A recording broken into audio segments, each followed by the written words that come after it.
TV सत्यमेव व्रतम।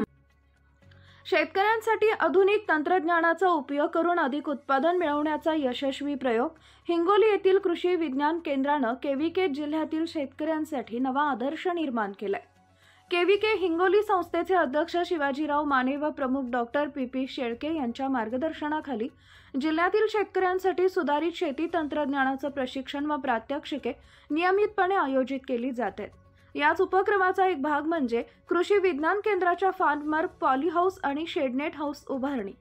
यामध्ये 20 गुंठे shade net हाऊसमध्ये मल्चिंग तंत्रज्ञानाद्वारे जानेवारी महिन्यात सिमला मिरचीची लागवड करण्यात आली। या प्लॉटची जबाबदारी अनिल ओळंबे, उद्यानविद्या तज्ञ, अजय सुगावे, पीक संरक्षण तज्ञ आणि शिवलिंग लिगे, प्रक्षेत्र व्यवस्थापक यांनी केली। योग्य व्यवस्थापन, वैज्ञानिक दृष्टिकोन ठेवून मिरचीच्या उत्पादनात वाढ करण्यासाठी आवश्यक सर्व तांत्रिक उपाय राबवले जात आहेत। ठिबक सिंचन आणि प्रणालीद्वारे पाणी व्यवस्थापन, जैविक कीड नियंत्रण आणि संतुलित खत व्यवस्थापन यावर विशेष भर देण्यात आलाय। या प्रयोगात्मक प्लॉटमधून शेतकऱ्यांना आधुनिक तंत्रज्ञानाची माहिती मिळावी आणि त्यांनी संरक्षित शेतीकडे वळावे यासाठी केव्हीके हिंगोली नियमित कार्यशाळा आणि प्रशिक्षण सत्राचे आयोजन करत आहे। त्यामुळे शेतकऱ्यांच्या उत्पादन खर्च कमी होत असून दर्जेदार उत्पादनामुळे बाजारात चांगला दर मिळण्यास मदत होतीये।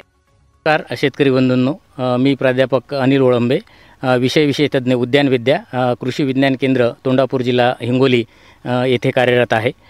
कृषी विज्ञान केंद्रामार्फत आम्ही वेगवेगळे उपक्रम या ठिकाणी राबवत असतो शेतकऱ्याच्या मार्गदर्शनासाठी। हे आता आपण जे उभे आहोत तर हे शेडनेट हाऊस आहे। हे 20 गुंठ्याचं शेडनेट हाऊस आहे आणि या शेडनेट हाऊसमध्ये आपण सिमला मिरचीचं उत्पादन या ठिकाणी प्रायोगिक तत्वावर घेतलेलं आहे। आपण जे पाहतो की ओपन फील्डमध्ये आणि शेडनेट हाऊसमध्ये काय फरक असतो आणि उत्पादनामध्ये काय बदल किंवा वाढ आपल्याला दिसून येते हे शेतकऱ्यांना माहिती व्हावं, याचा प्रसार व्हावा याकरिता हा प्रयोगशील प्लॉट या ठिकाणी घेण्यात आलेला आहे।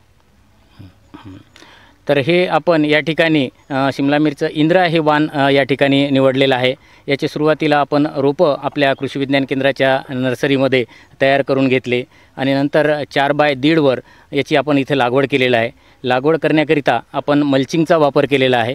सोबतच इथे सूक्ष्म सिंचनाचा वापर ड्रिपच्या माध्यमातून केलेला आहे आणि वेळोवेळी एकात्मिक कीड व रोग नियंत्रण याच्या ज्या बाबी आहे तर त्या अवलंबिलेल्या आहे।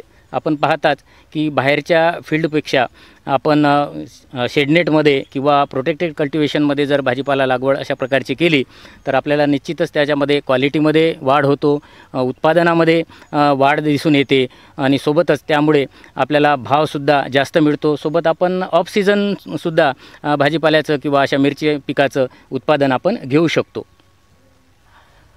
शासनाच्या विविध योजनेमार्फत शेडनेट हाऊस किंवा पॉली हाऊस यावर अनुदान उपलब्ध आहे। शेतकऱ्यांनी त्याचा लाभ घ्यावा आणि यामध्ये असे नगदी पिकं, फुलपिकं असतील, भाजीपाला पिकं असतील किंवा इतर पिकं असतील ज्याला आपण जास्त मार्केट आहे असे पिकं या शेडनेट हाऊस किंवा पॉली हाऊसमध्ये घ्यावे, जेणेकरून त्यामध्ये उत्पादनामध्ये 3 ते 4 पटीनं वाढ होते।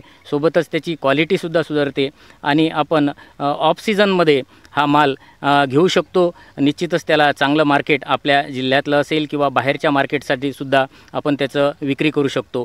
कृषी विज्ञान केंद्र वेळोवेळी याविषयीचे प्रशिक्षण कार्यक्रम आणि प्रात्यक्षिकाचे कार्यक्रम हे राबवत असते। याचा लाभ समस्त शेतकरी बांधवांनी घ्यावा हे एक आव्हान या ठिकाणी मी करतो।